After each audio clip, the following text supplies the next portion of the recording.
Hello, what's up everyone? With the 3.2 Bestiary League coming up, all of the 19 ascendancies have been rebalanced or reworked entirely to give each ascendancy their own identity and unique mechanics.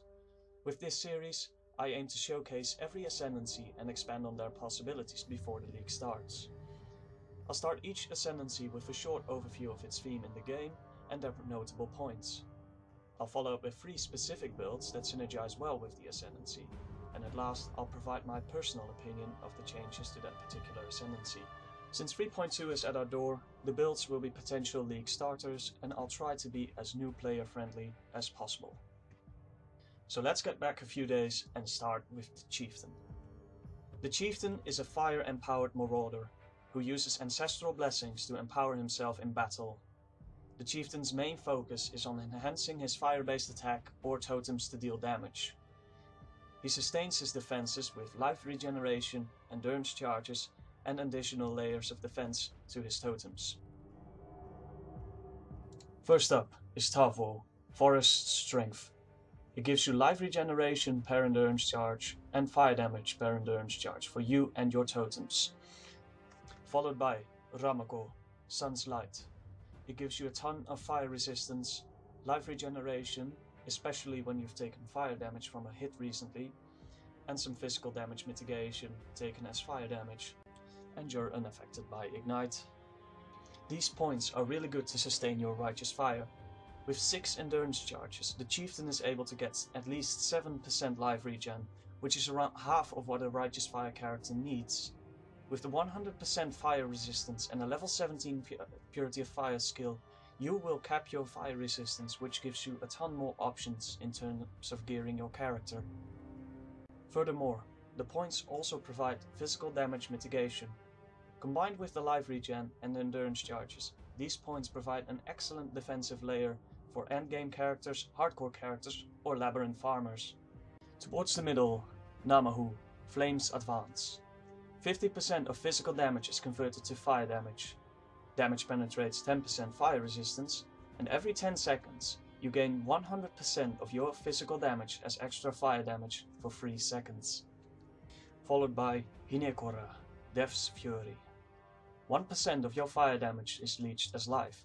You gain 10% increased strength, and 1% of your damage dealt by your totems is leached to you as life.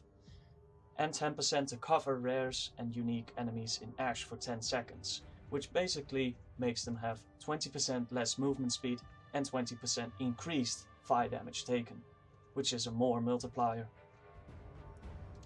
These points are all about engulfing your attacks or totem attacks in fire.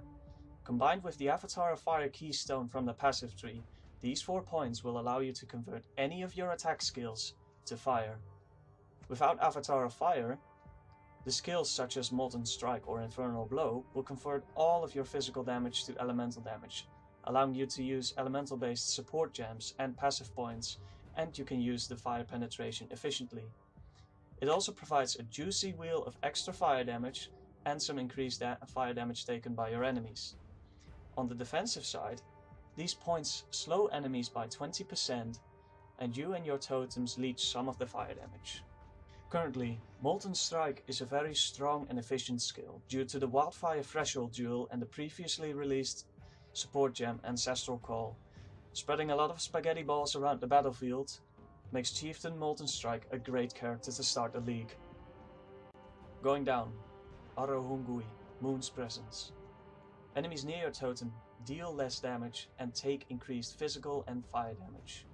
Followed up with Tukohama, War's Herald. Totems are immune to fire damage and gain 50% of your armor. Their skills have 20% chance to taunt on hit, and they reflect 15% of their max life as fire damage to nearby enemies when they're being hit. If a totem taunts an enemy, the enemy deals 10% less damage towards the character. These points let your totems shine in battle, especially by enhancing their defenses. An Ancestral Warchief Chieftain choosing these points with Ancestral Bond on the passive tree can remain at a distance and let the totems do and take the brunt of the attack. While he wields the weapon, the ancestors bound to the totem perform the deed. The Ancestral Warchief skill has always been a popular choice among softcore and hardcore players, You can easily scale its damage by improving your own weapon and taking the relevant physical damage points in the tree, while also staying from harm's way. And that wraps up the Chieftain. My final verdict for the Chieftain is very positive. I feel it provides good options for all attack and totem skills. It is very resilient by its nature, so it's very good for hardcore characters or lab runners. I also feel that the 8 ascendancy points are all meaningful. All of the outer points can be combined together for a purpose, and they provide a good mix of both offensive and defensive mechanics. I do feel the Chieftain has a missed opportunity when it comes to Iron Will based spellcasters. But with the new Hierophant and possibly the new Elementalist, I can understand that there is no need for another spellcasting competitor, and in the end, the Chieftain remains a warrior with fire in his heart. Are you going to play a Chieftain in 3.2, or do you have any other build ideas for the Chieftain? Please let me know down in the comments below.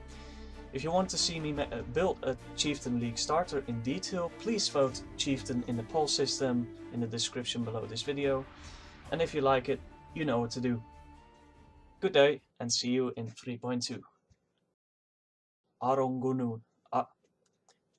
Arohongui. Tavo. Arongunui. Namo. Arohongui. Arohongui. Arohongui.